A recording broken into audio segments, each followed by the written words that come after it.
히브리서 11장을 보면 믿음의 사람들이 나옵니다. 아마 그 히브리서 11장은 다 한 번씩 읽어 보셨을 거예요. 뭐 기돈도 나오고 바락도 나오고 다윗도 나오고 사무엘도 등장하는 그런 부분들이 있죠.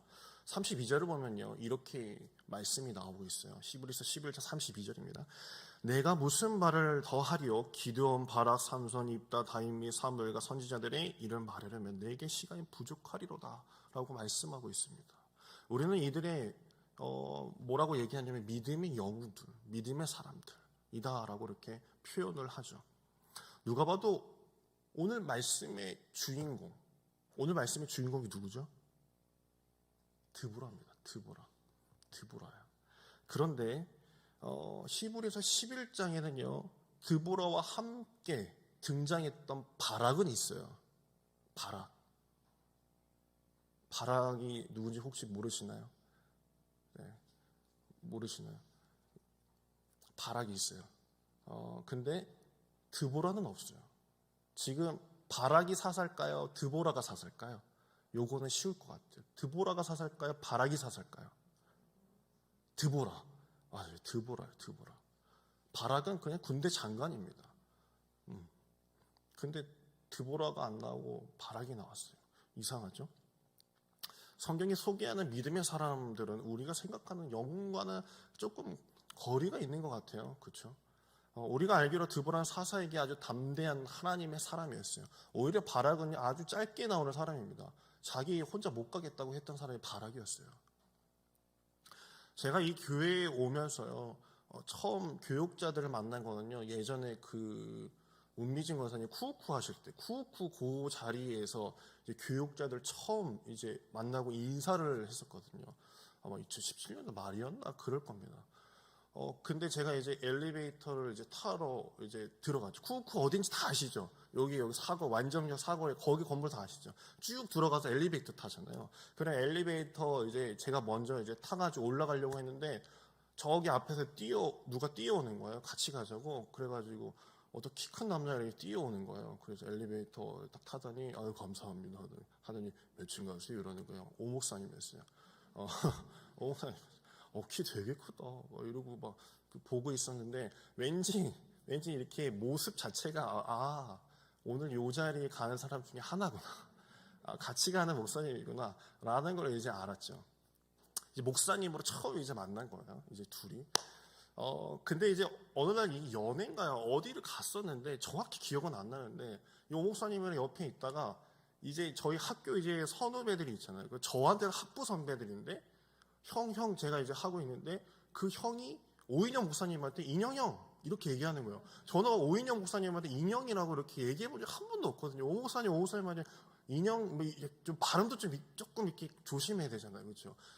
인영 형이라고 이렇게 얘기하는 거예요. 그래서, 대학원 때 이제 만난 사이구나라는 걸 이제 제가 이제 알게 된 거죠. 그러면서 이제, 저 형은 오인영 목사님을 형으로 만났구나.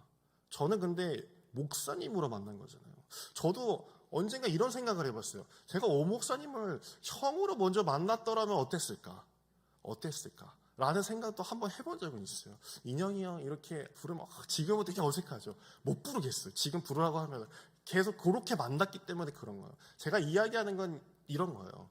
내가 어떤 위치에 있고 어떤 직분을 맡았을 때 만나는 거랑 평소에 알고 지내던 사이가 됐을 때 만나는 거랑은 전혀 다른 거잖아요. 그렇죠?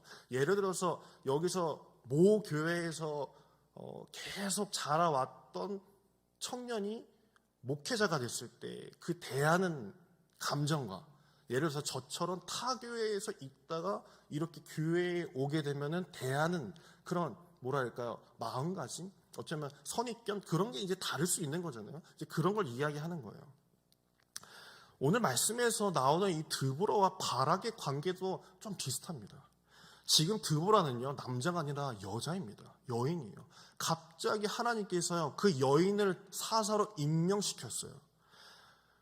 사사를 여인으로 받아들여야 하는 바락의 입장에서는요, 이 유대 사회에서, 남성 중심적인 사회에서 여자를 사사로 받아들인다는 것은 하나님의 말씀이니까 순종은 하지만은 결코 쉬운 일은 아니었을 겁니다.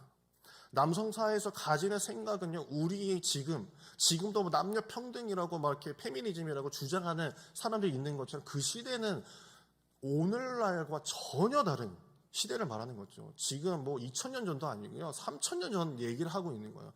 그러니까 이 여성을 비하는 게 아니라 뭐 생산의 수단, 뭐 밥을 하는 그런 도구 정도로 여겼던 거죠. 성경에서도 보면은 이 숫자를 셀 때, 사람의 숫자를 셀 때 여인은 세지 않았다라고 이렇게 표현을 하고 있어요. 그런데 군대의 장관 바락의 눈에 저런 여인은 평소에도 동네에서 돌아다니는 그런 아주 쉽게 볼 수 있는 이른바 아줌마였는데, 죄송해요. 이거 또 저한테 뭐 이렇게 그러지 마세요. 이건 그냥 설교에 되게 표현을 하는 거예요. 어느 날 갑자기 하나님의 종이 되어서 하나님의 말씀을 전하기 시작하고 전쟁이 터졌을 때 주의 가림막으로 앞에 서게 된 것입니다. 하나님의 종이 되어 나타났는데 바락이 그것을 쉽게 받아들였을까요? 성경에는 그의 심정까지는 나오진 않지만 쉽지 않았을 거라고 저는 생각합니다. 대통령이 당선이 되면요, 가장 빨리 하는 게 뭐냐면 군에 가는 거예요. 군 통수권자임을 자기가 보이기 위해서 군에 가서 시차를 돕니다. 뭐랄까, 전방부대에 가서 하죠. 그런데 이 전방부대에 가면은 꼭 남자 대통령들께서는 그 총을 한 번씩 잡아봐요. 총을 한 번씩 잡아봐요. 원래 총 주면 안 되는데 뺏기죠, 그렇죠? 원래 병사들 자기 총 주면 안 되는데 막 줘요. 어쨌든 남자 이제 당선자들이 다 대통령이 이렇게 총을 이렇게 잡거든요. 근데 최근에 이게 전전인가요? 네, 그 전 대통령께서는 총을 잡는 걸 제가 기사로 본 적이 있어요. 근데 총을 되게 희한하게 잡더라고요.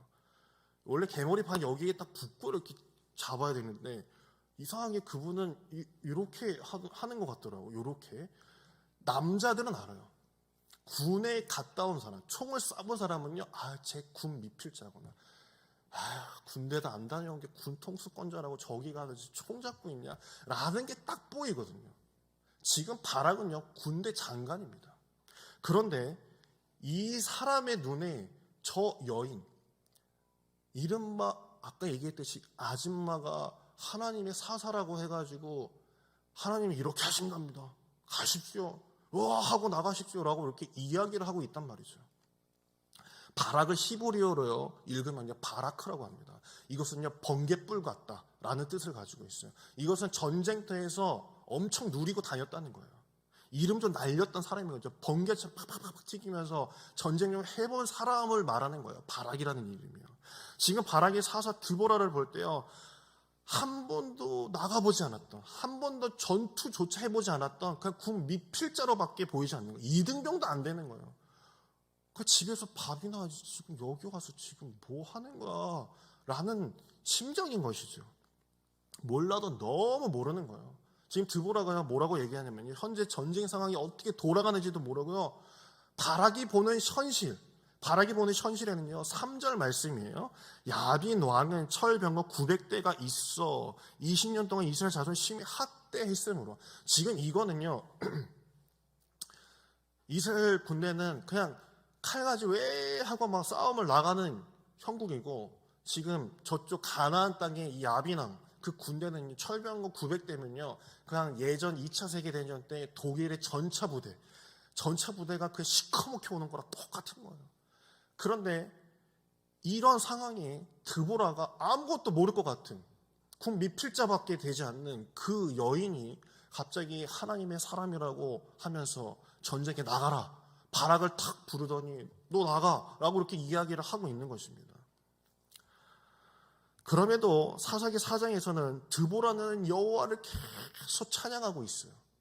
희한해요. 이 믿음의 사람들은요 상황이 보이지 않는 것 같아요. 오랜 시간 동안 약탈이 되면서 국력이 약해질 대로 약해지고 군사들의 힘 또한 다 빠질 그런 시기였어요. 20년이라고 합니다. 말이 20년이지 엄청난 시간이죠. 7절에 바락이 생각지도 못한 말을 드보라가 하게 돼요. 내가 야빈의 군대 장관 시스라와 그의 병거들과 그의 무리를 기성강으로 이끌어 내게 이르게 하고 그를 내 손에 넘겨주리라 하셨느니라. 지금 시스라의 군대를 내 손에 넘겨주리라 라고 말씀하고 있는 거예요. 상상할 수 없는 거예요. 900대를 끌고 오는 그 장관을, 그 군대 장관, 가나안 땅의 군대 장관 시스라입니다. 시스라를 내 손에 넘겨주겠다고 하는 거예요. 여러분 혹시 이 찬양 아십니까? 내 하나님은 크고 힘있고 능히 있어 못할 일 전혀 없네. 원래 다른 데서 하면 센스껏 이거 해주시거든요.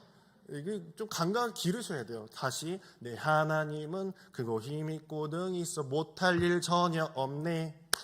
아직도 안 치시는 분들은 뭡니까 진짜.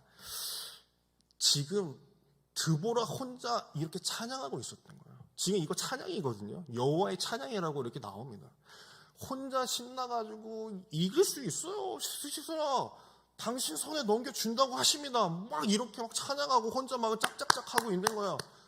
바락은 지금 진짜 저걸 어떻게 하면 좋아 라고 이렇게 이야기하고 있어요. 어쩌면 바락의 머리에는요, 사사는 무슨 아무것도 모르는 저 여자가 어떻게 하나님의 사람이라고 나를 저 사지로 모든 백성들을 다 죽일 건가? 아무것도 모르는 사람이 이런 생각을 하고 있었을 거예요. 그런데 이 바락은요, 그 뒤에를 보게 되면요, 의기소침하고 있다라는 것을 딱 보여주게 됩니다. 머릿속으로는 아유 저게 모르면서 저런다. 그러면서 이 바락에게 의기소침한 부분이 탁 나와요. 여인 그 드보라 사사 앞에서요, 나 혼자 못 가겠다라고 이렇게 이야기합니다. 8절입니다. 바락이 그에게 이르되 만일 당신이 나와 함께 가면 내가 가려니와 만일 당신이 나와 함께 가지 아니하면 나도 가지 아니하겠노라. 이거는 지금 드보라 당신 가지 않으면 나도 못 가요 라고 이렇게 바락 군대 장관이 여자 사사한테 얘기하는 부분이에요. 지금 나 못 가겠다고. 내가 저 900대 본 이후로 내가 진짜 발이 떨어지지 않는다라고 이렇게 이야기하는 거예요. 왜 그렇게 얘기했을까? 왜 그렇게 여자 사사한테 이렇게 못 가겠다고 이야기한 걸까요? 너무나도 상황을 잘 알고 있기 때문에 그런 거예요. 바락의 시선이 오늘 말씀의 제목입니다. 바락의 시선에는 이거 도저히 게임이 안 될 거예요. 바락이 보기에는 자기는 도저히 못 가겠다라는 거죠. 드보라는 바락에게 곧 이어서 이런 말을 하게 됩니다. 9절입니다. 우리 같이 읽겠습니다. 이르되 내가 반드시 너와 함께 가리라. 그러나 내가 이번에 가는 길에서는 영광을 얻지 못하리니 이는 여호와께서 시스라를 여인의 손에 파실 것임이라 하고 드보라가 일어나 바락과 함께 가데스로 가니라. 아멘. 바락이 나서는데도 그 끝은 누구의 손에 맡긴다라고 이렇게 나왔냐면 한 여인의 손에 넘기실 것이다 라고 이렇게 합니다. 이상하게도요, 오늘 이 4장의 말씀에서는 계속 여인들이 이를 헤쳐나가요. 바락은 그 명령에 따라서 일단 다볼산으로 향합니다. 그리고 이 다볼산 아래에서 기성강 쪽으로 이제 전쟁의 흐름이 바뀌어서 시스라와 전쟁을 펼치다가 결국 시스라가 죽고 이스라엘이 승리하는 게 오늘 4장 5장의 말씀입니다. 그런데 이 9절에 보면은 바락에게 영광은 너가 얻는 게 아니라 한 여인이 그 끝을 맺을 것이다 라고 이렇게 이야기를 하고 있죠. 이것은 시스라 군대장, 야빈의 시스라 군대 장관을 죽인 사람이 바로 헤벨의 아내 야엘이었습니다. 야엘. 본문에는요, 랍비도의 아내 드보라, 헤벨의 아내 야엘이라는 표현이 계속 나와요. 그러니까 여인의 이름 단독적으로 이렇게 이야기하는 게 아니라 꼭 여인을 이야기할 때는 누구의 부인 이런 게 이제 따라다니는 거예요. 성경에서는 이게 남성 중심적으로 이제 바라보는 거죠. 자, 그러면요, 남편들은 도대체 뭐 하고 있었을까요?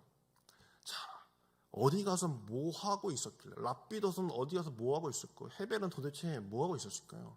지금 야엘이 어떻게 그 시스라 장관을 죽인지 아십니까? 이 뭐라 그럴까요? 이거 핀이라고 쉽게 해야 될까요? 이걸 머리에다가 박아가지고 정을 박는다 그러죠. 소 머리에다가 때리는 거. 그걸 박아서 이제 죽였다라고 얘기합니다. 저는 길가에 가다가 고양이가 차에서 치여가지고 이렇게 뒹굴고 있는 것만 봐도 저는 가까이 못 갈 정도거든요. 저걸 어떻게 하면 좋아? 이거 만지기도 너무 이게 힘들어요. 마음이 너무 힘들어요. 그런데 그 사람 머리통에다 이렇게 뭐 야일이 뭐 이렇게 좀 사이코패스예요. 아닐 거 아니에요, 그렇죠? 이렇게 턱 들고 뭐 이렇게 통통통통 해서 팍 죽였을까요? 그 여인이 뭐 이걸 쉽게 했었겠어요. 근데 그 헤벨이라는 그 남편은 도대체 어디 가고 라피도시라는 남편은 도대체 어디 갔느냐라는 거예요. 이 물음이 우리에게 있어야 돼요. 왜 그때는 그랬을까? 왜 그때 남자들은 뭐하고 있었을까? 여성이 정쟁터에서 역할을 한다는 것은요, 바로 권력을 쥐고 있었던, 사회에서 권력을 쥐고 있었던 남자들이 여인들과 아이들을 보호할 수 없었던 상태를 말하는 거예요. 남자의 시선에서는, 남자가 보기에는, 바라게 보기에는 이건 끝난 거였어요. 소위 실제로 도망가는지 안 도망가는지 모르겠지만 심적으로는 벌써 도망친 거예요. 내가 할 수 없다라는 것을 그들은 이미 직감을 했어요. 왜? 남자들은 전쟁터에 나가봤기 때문에, 저것이 얼마나 강한지를 알고 있기 때문에 함부로 할 수 없는 거예요. 아마 야일이 시스라를 맞이했을 때 헤벨이 집에 있지 않았을까요? 여기 나오지 않지만 헤벨이 집에 있을 수도 있어요. 헤벨은 막 겁먹어서 뒤 창고에 갔는지 모릅니다. 시스라가 왔어? 나 없다 그래 하고 들어갔을지도 몰라요. 동물 중에서 보면 서서 자는 동물들이 있어요. 말이나 기린, 물소, 영양, 사슴 같은 거 있죠. 그런 동물들은요, 서서 잠을 잔다고 합니다. 근데 희한하게도요, 그런 동물들이요, 동물원에 들어가게 되면 그 동물들이 서서 안 자고 편안하게 누워서 잔대요. 누워서 잔대요. 적의 공격에 대한 위협으로부터 벗어났다라고 판단을 했기 때문에 서서 잤던 애들이 동물원에 들어가면 누워서 잔다라는 거예요. 참 희한하죠? 이 언급한 이 동물들이요, 야생에서 서서 잠을 청하는 이유는요, 본능이 아니에요. 본능이 아니에요. 바로 육식 동물의 위협으로부터 자신을 보호하고 자기 새끼들을 보호하기 위해서 일부러 서서 잔다라는 거예요. 그 동물이 일부러. 얼마나 늘 주변을 경계하고 살았을까요? 틈만 나면 바삭 소리만 나면 탁 일어나가지고 누구야 이렇게 보는 것, 그렇게 살고 있었다는 거야. 조금만 이상한 낌새가 있으면 이렇게 바로 튀어나가는 것이죠. 이건 동물만이 아니라 늘 경계하며 도망치는 존재가 인간의 모습을 볼 수 있습니다.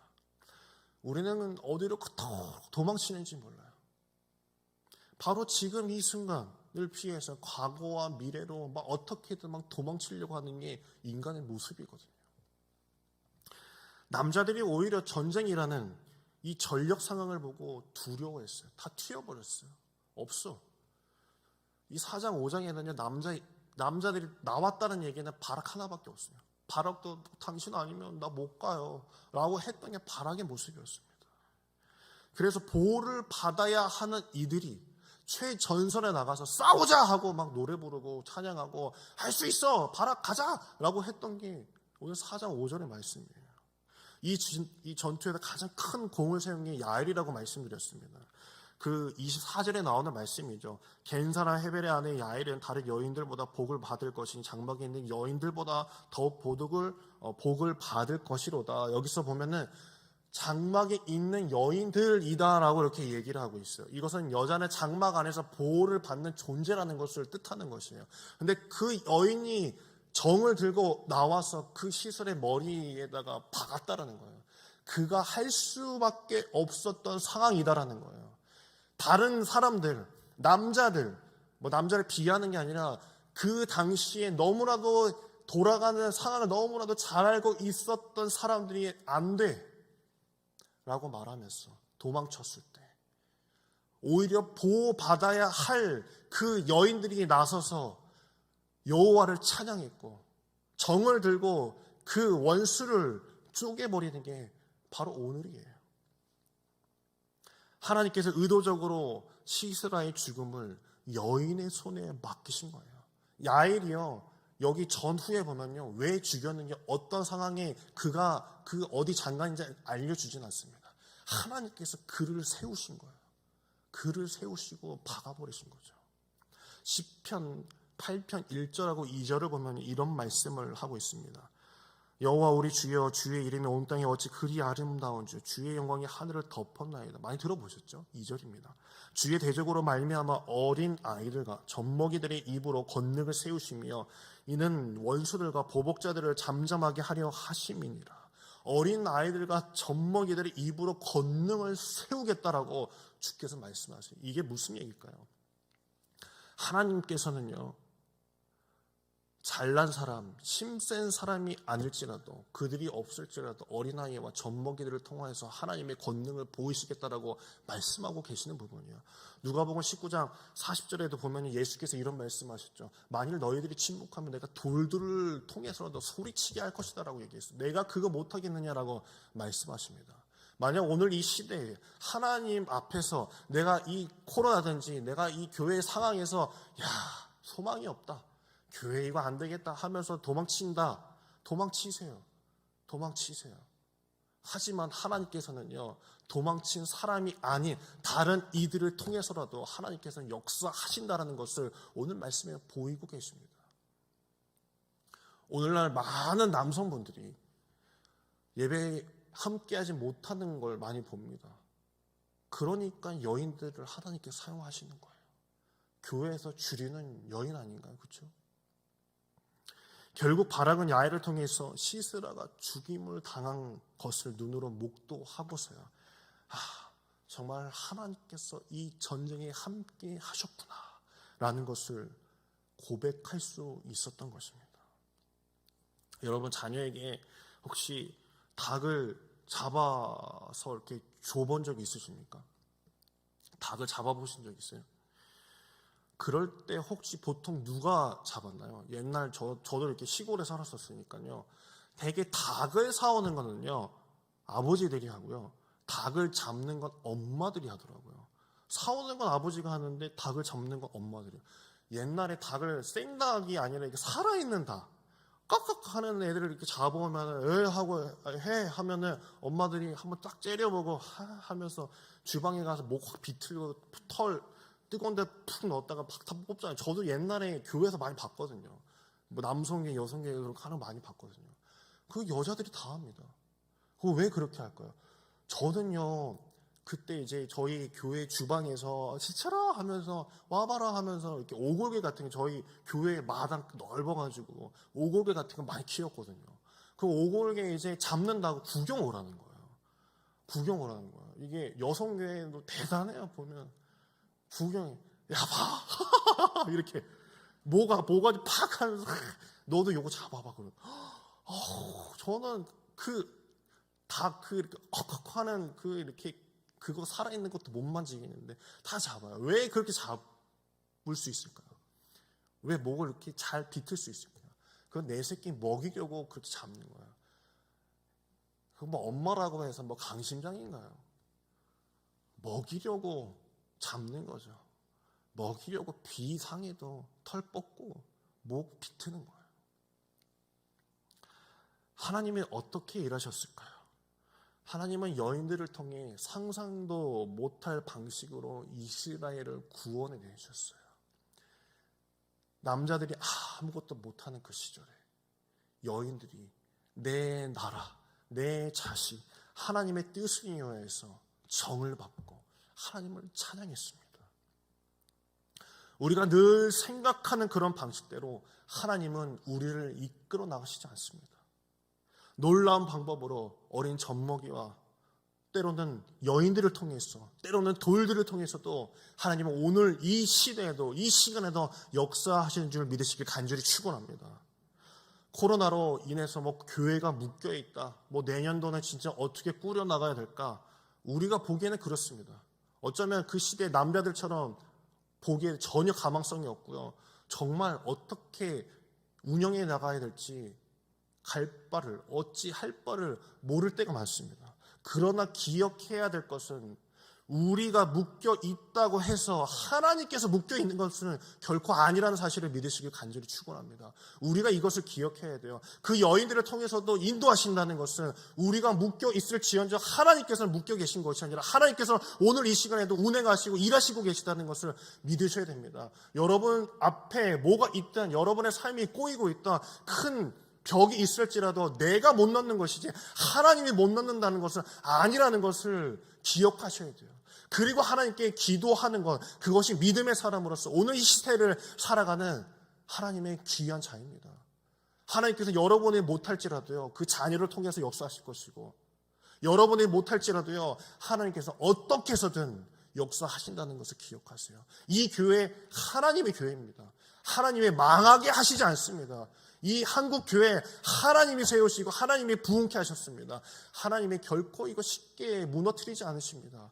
우리가 자생하라고, 회복하라고, 회심하라고, 우리가 다시 하나님을 바라보라고 말씀하시는 것이지, 이 교회 쓰러진다라고 얘기하는 사람들은 남자들과 똑같은 거예요, 그 시대에. 하지만 하나님의 사람, 믿음의 사람이라면 하나님께서 묶여 계시지 않고 하나님께서 일하신다는 것을 믿으시고 하나님만 붙드시고 기도하시는 여러분 되시길 간절히 축원합니다.